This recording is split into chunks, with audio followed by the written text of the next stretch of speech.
जय हिंद दोस्तों, स्वागत है। आज के सेशन में हम लोग नेक्स्ट वीडियो में बात किए हुए थे प्रकाश परावर्तन के बारे में। आज हम लोग बात करने वाले हैं प्रकाश अपवर्तन के बारे में। प्रकाश का अपवर्तन, क्या बात करेंगे? प्रकाश का अपवर्तन, प्रकाश का अपवर्तन,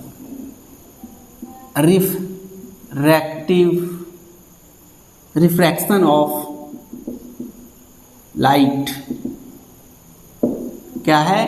रिफ्रैक्शन ऑफ लाइट। आज हम लोग रिफ्लेक्शन ऑफ लाइट का बात करने वाले हैं, प्रकाश अपवर्तन के बारे में। क्या है अपवर्तन?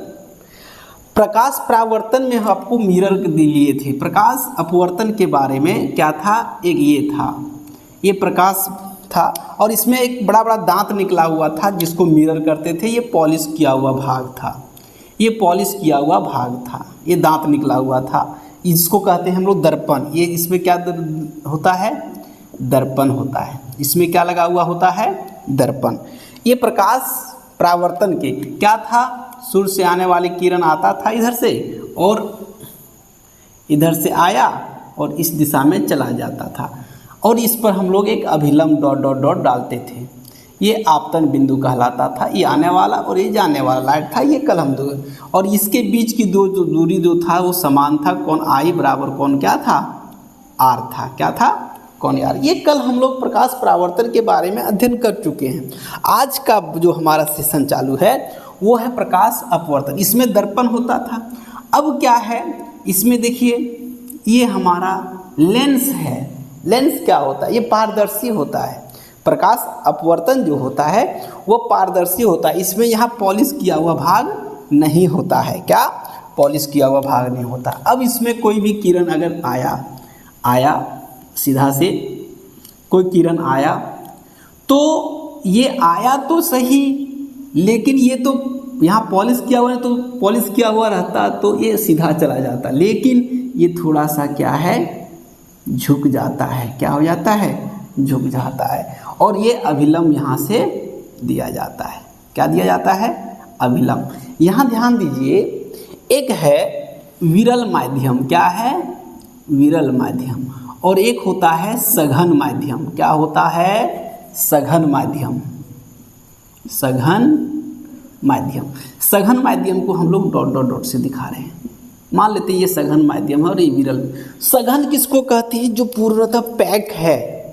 पूर्णतः क्या है? पैक है। ये सघन माध्यम है।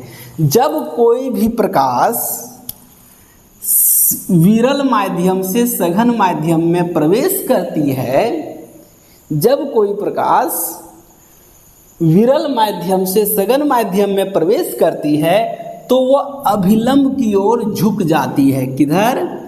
अभिलंब की ओर झुक जाती है। अभिलंब की ओर झुक जाती है। क्या हो जाती है? झुक जाती है।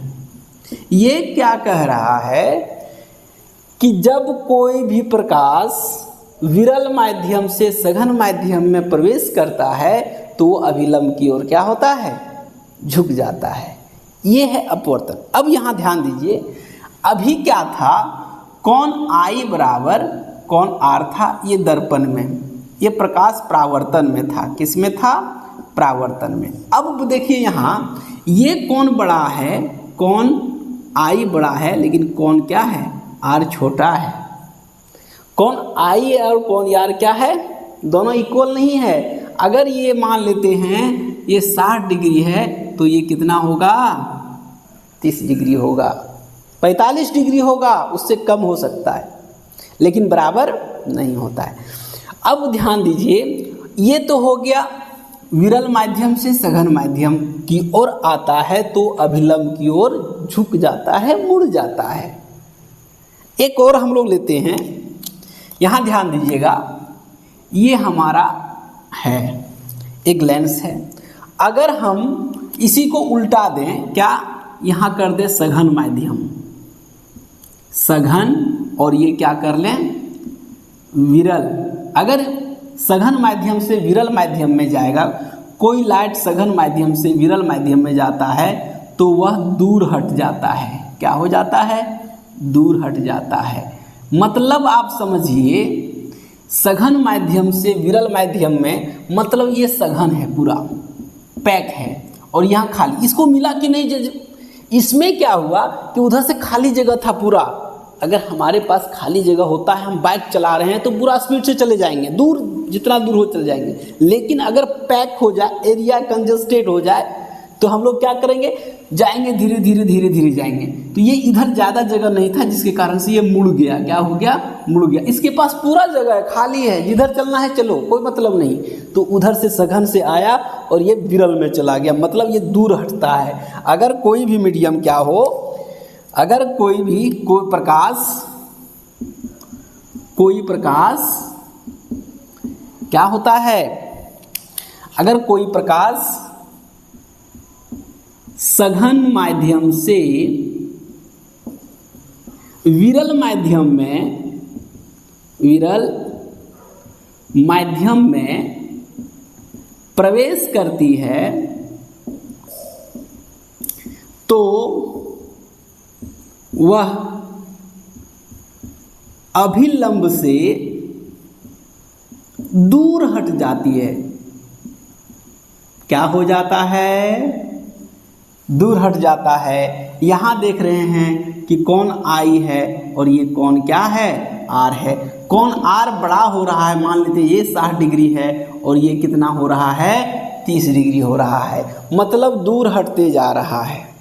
एक बात आप लोग समझ गए कि जब कोई भी सूर्य का प्रकाश अगर विरल माध्यम से सघन माध्यम में प्रवेश करता है तो वह अभिलंब की ओर झुक जाता है, और कोई भी प्रकाश किरण अगर सघन माध्यम से विरल माध्यम में जाता है तो वो क्या हो जाता है? अभिलंब से दूर हट जाता है। क्या होता है? अभिलंब से दूर हट जाता है। यही अभिलंब से दूर हटने और मुड़ने के लिए देखिए, आई का मान ज़्यादा है, बड़ा है, आई का मान ज़्यादा है और आर का मान छोटा है। इसके लिए क्या होता है? प्रकाश का अपवर्तन होता है। क्या होता है? प्रकाश का अपवर्तन। ये जानेंगे प्रकाश का अपवर्तन क्या है। प्रकाश इसी में थोड़ा नोट कीजिए इसको, अपवर्तनांक इसी में आता है। चलिए इसको मिटा दीजिए।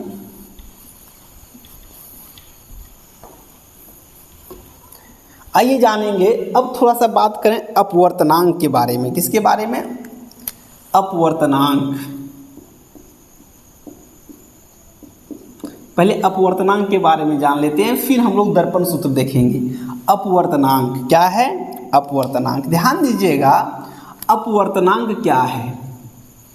अपवर्तनांक वह माध्यम, एक माध्यम है, वह माध्यम जिससे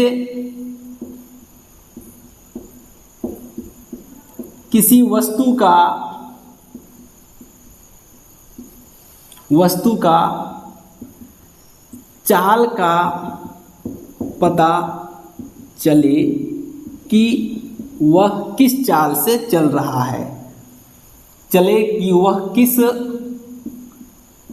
चाल से चल रही है। मतलब एक इंडेक्स है जिससे पता चलता है कि कोई भी पदार्थ है या कोई भी लाट है या कोई भी पदार्थ है वह किस स्पीड से चल रहा है, उसका पता लगाने के लिए हम लोग किसका बात करते हैं? अपवर्तनांक का बात करते हैं। क्या करते हैं? अपवर्तनांक। अपवर्तनांक जो है उसको निकालने के लिए हम लोग 3 सूत्र हम लोगों के पास है। पहला सूत्र क्या है? अपवर्तनांक निकालने का पहला सूत्र देखिए, एक होता है, इसको अपवर्तनांक को यहाँ लिख लीजिए कि अपवर्तनांक को किससे सूचित किया जा सकता है? अपवर्तनांक को म्यू द्वारा प्रदर्शित किया जाता है। किसके द्वारा दर्शाया जाता है? म्यू। क्या है नाम? यू नहीं, म्यू के द्वारा। किसके द्वारा? म्यू के द्वारा। अब देखिए म्यू क्या है, देखिए म्यू बराबर म्यू बराबर साइन आई बटे साइन आर। क्या होता है साइन? इसको हम लोग, ये किसने दिया था? स्नेल नियम इसको कहा जाता है। स्नेल ने इसको प्रतिपादित किया था, इसलिए इसको स्नेल का नियम कहा जाता है। क्या कहा जाता है? स्नेल का नियम। साइन आई बटे साइन आर पहला हुआ। दूसरा हम लोग इसको कह सकते हैं, जब ये तो हो गया एंगल में, म्यू इक्वल टू होता है सी बटे भी, where C equal to speed of light, C equal to speed of light, V equal to क्या हो जाएगा? माध्यम में प्रकाश की चाल, वस्तु यानी किसी भी वस्तु, मैटर, वस्तु की चाल, इसको कह सकते हैं वस्तु की चाल। ये कह सकते हैं वस्तु की चाल कह सकते हैं। वैक्यूम में कोई भी पदार्थ का चाल होता है। ये दूसरा नियम हो गया। तीसरा नियम एक और होता है कि mu equal to R by भी। क्या होता है? आर बाय भी। ये तीन नियम देखिए, इससे हमको एंगल का पता चल जाता है। अगर एंगल दिया हुआ है तब हम इसको अपवर्तनांक निकाल सकते हैं। अगर कोई speed C equal to, C का वैल्यू कितना होता है speed of light? C equal to value हम लोग लिख सकते हैं 3 × 10⁸ मीटर पर सेकेंड। 3 × 10⁸ मीटर पर सेकेंड किसका वैल्यू है? Speed of light. वैक्यूम में स्पीड ऑफ लाइट का वैल्यू जो है 3 × 10⁸ मीटर पर सेकेंड है। उसके बाद मतलब हम लोग समझ गए। देखिए तीन नियम कौन कौन है? आई बाय आर, सी बाय भी, आर बाय भी। ये गहराई मापने का, ये क्या है? गहराई मापने वाला। ये स्पीड किसका? अगर प्रकाश की स्पीड चाल दिया रहे वो, और ये एंगल से निकालने का तीन नियम है ना। अब यहाँ थोड़ा सा और बात करेंगे कि अगर अपवर्तनांक के कारण क्या होता है कि कुछ हमें विजुअल लाइट दिखाई देती है, जो कि आप कुछ घटनाएं होती है प्रकाश अपवर्तन के कारण, बहुत सारे घटनाएं नजर आती है। घटना क्या है देखिए, वो नोट कीजिए। चलिए ठीक है, इसको मिटाते हैं।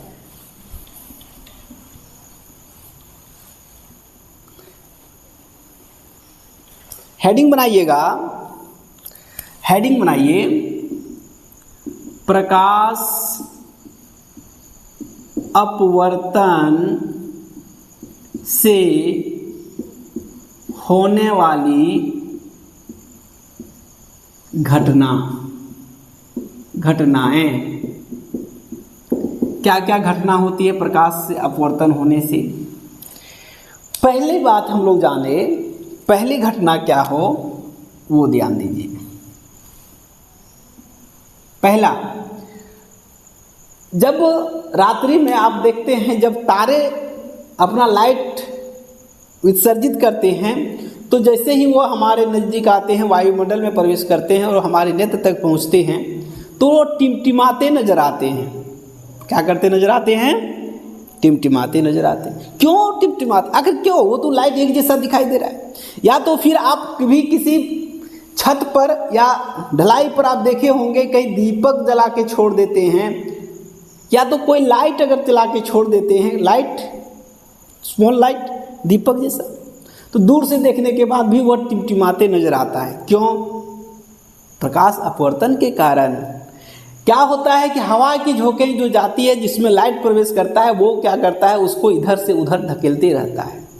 उसी प्रकार जैसे ही तारे का प्रकाश आता है, हमारे एक माध्यम से दूसरे माध्यम में प्रवेश करता है, तब क्या करता है, वह टिमटिमाते नजर आता है। एक माध्यम से जब दूसरे माध्यम में प्रवेश करता है, तो अभी बताए कि वह अभिलंब की ओर झुक जाता है, मुड़ जाता है। ये कार्य उसमें संपादित होता है। तो पहला पॉइंट हम लोग लिख सकते हैं, तारे का टिमटिमाना। तारे का टिमटिमाना, तारे का टिमटिमाना,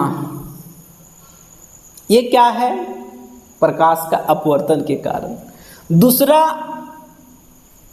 दूसरा हम लोग कह सकते हैं कि अगर आप देखे होंगे कि अगर कुआं है या कोई बाल्टी में अगर हम पानी भर के रखे हुए हैं और पानी भरे हुए में अगर किसी या तो कुछ कॉइन सिक्का डाल देते हैं या पत्थर डाल देते हैं, कुछ भी डाल देते हैं, तो वो थोड़ा सा ऊपर उठा हुआ, जैसे आप ध्यान दीजिएगा कि ये हमारा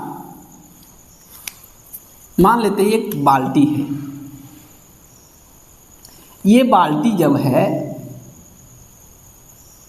और इसमें पानी भरा हुआ है और जब इसमें क्या होता है, जब धूप प्रकाश पड़ता है तो प्रकाश आने के पहले क्या होता है, इसका तल थोड़ा सा उठ जाता है, ऊपर की ओर उठ जाता है, अपने निश्चित गहराई से ऊपर उठा हुआ दिखता है। और यहाँ अगर कोई वस्तु है तो यहाँ पर हमको दिखाई देता है। या तो फिर मछली अगर है, यहाँ पर कोई मछली है, कोई मछली यहाँ पर है, तो वो क्या हो जाता है, ऊपर उठा हुआ दिखाई देता है। क्यों दिखाई देता है? ये क्या कारण है? इसका कुछ तो कारण होगा। प्रकाश का अपवर्तन। वेरी गुड, प्रकाश का अपवर्तन। ये प्रकाश के अपवर्तन के कारण ऐसा होता है। किसके कारण होता है? मतलब जल में क्या लिख सकते हैं, इसमें लिख सकते हैं, जल में रखे सिक्के, जल में रखे सिक्के अपने गहराई से ऊपर दिखाई देना,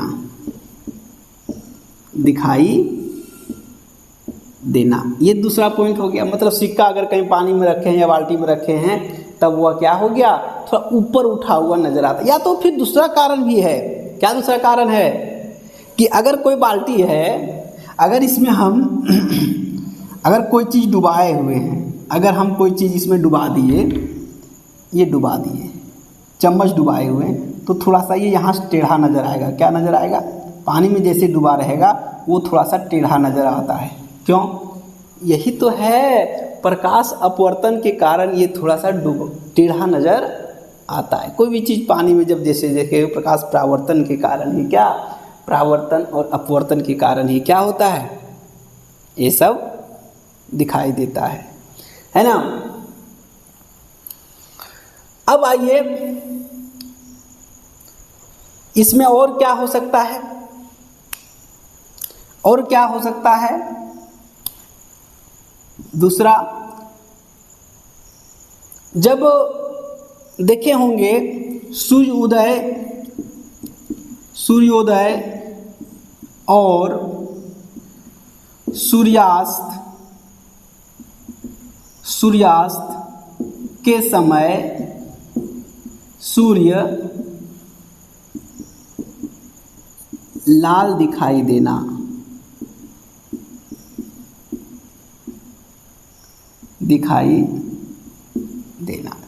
ये प्रकाश परावर्तन के कारण होता है। प्रकाश परावर्तन के होने के कारण बहुत सारी घटनाएं होती है।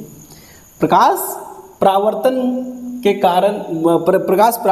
के कारण ये सब सारी घटनाएं संपादित होती है। जैसे देखिए, आप देखे होंगे कि सूर्योदय से पहले और सूर्यास्त के बाद सूर्य लाल दिखाई देता है और डूबने के पश्चात 2 मिनट तक लाल दिखाई देते रहता है। उगने से पहले भी, जहाँ उगने वाला होता है उससे पहले भी वहाँ लाल हो जाता है, रक्ताभ हो जाता है। प्रकाश परावर्तन के कारण, प्रकाश परावर्तन के कारण ये सब कार्य संपादित होता है। तो ये प्रकाश के अपवर्तन होने से क्या होती, ये सब घटनाएं संपादित होता है। अब आइए थोड़ा सा बात हम लोग करें। ये तो यहाँ था प्रकाश अपवर्तन से होने वाली कुछ घटनाएं, है ना। ये सब घटना संपादित होती है, इसको थोड़ा नोट कर लीजिए।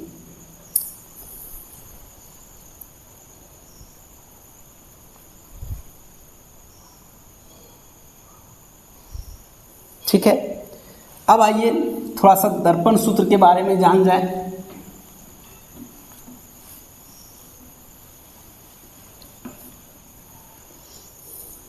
दर्पण सूत्र क्या है, आइए दर्पण सूत्र ये है हमारा दर्पण का सूत्र, मिरर फॉर्मूला। मिरर फॉर्मूला क्या होता है? Mirror formula 1/v plus 1/u बराबर 1/f। ये क्या है? 1/v प्लस 1/u बराबर क्या होता है? 1/f होता है। वेयर, जहां ये हमारा फॉर्मूला है, किसका है? दर्पण का। किसका सूत्र है? दर्पण का सूत्र है। वेयर, जहां पर, जहां v, u और f क्या है? क्या है ये? ये है प्रतिबिंब, प्रतिबिंब की दूरी। u क्या है? बिंब की दूरी। और f क्या है? फोकस दूरी। क्या है? फोकस दूरी। एक क्वेश्चन के माध्यम से हम लोग इसको निकालना चाहेंगे। क्या है? कोई वस्तु 15 सेंटीमीटर फोकस दूरी, एक क्वेश्चन है, कोई वस्तु 15 सेंटीमीटर फोकस दूरी, फोकस दूरी के किसी उत्तल दर्पण से, के किसी उत्तल दर्पण से 10 सेंटीमीटर दूरी पर रखी है। 10 सेंटीमीटर की दूरी पर रखी है।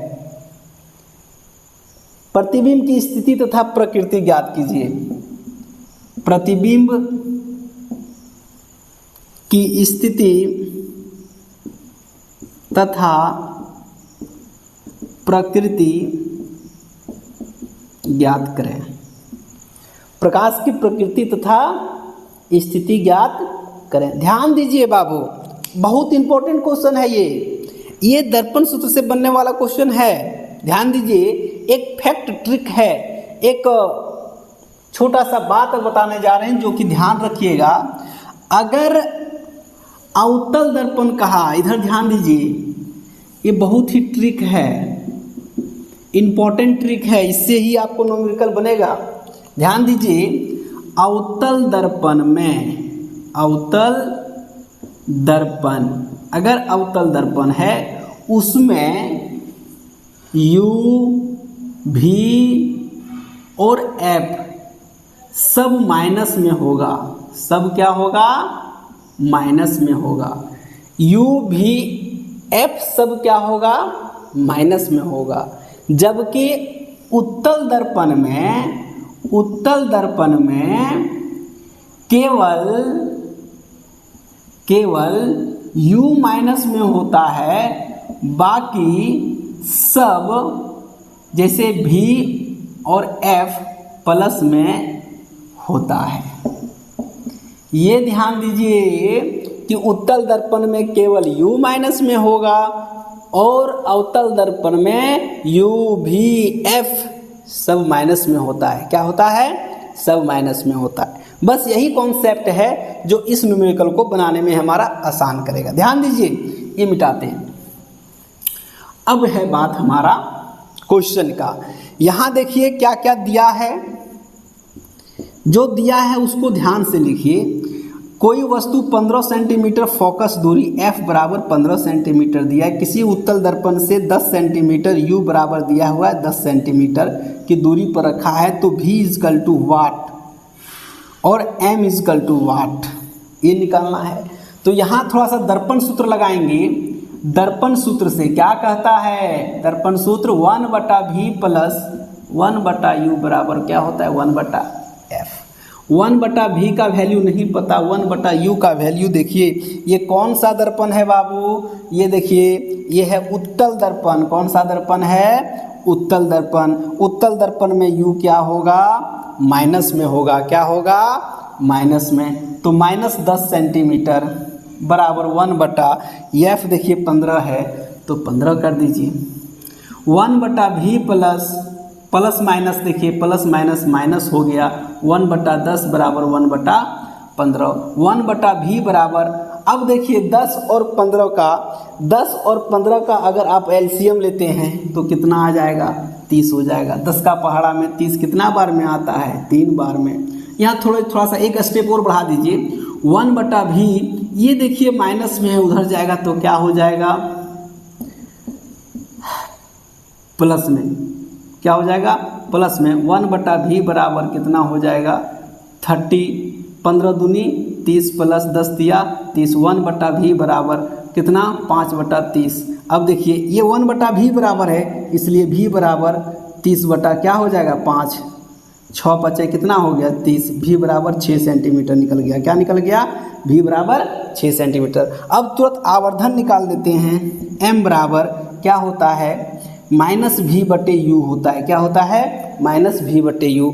v कितना दिया हुआ है देखिए, v निकल गया -6 निकला, लेकिन माइनस u कितना है, -10 है। ये माइनस माइनस कट गया, कितना हो गया, 6/10, m बराबर इतना, तो कितना हो गया, m बराबर 0.6, कितना हो गया, 6 सेंटीमीटर। ये निकल गया आवर्धन। क्या निकल गया, आवर्धन।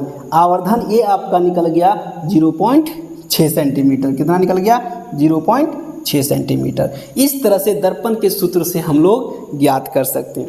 अगले वीडियो में फिर और अधिक हम लोग जानेंगे। तब तक के लिए धन्यवाद।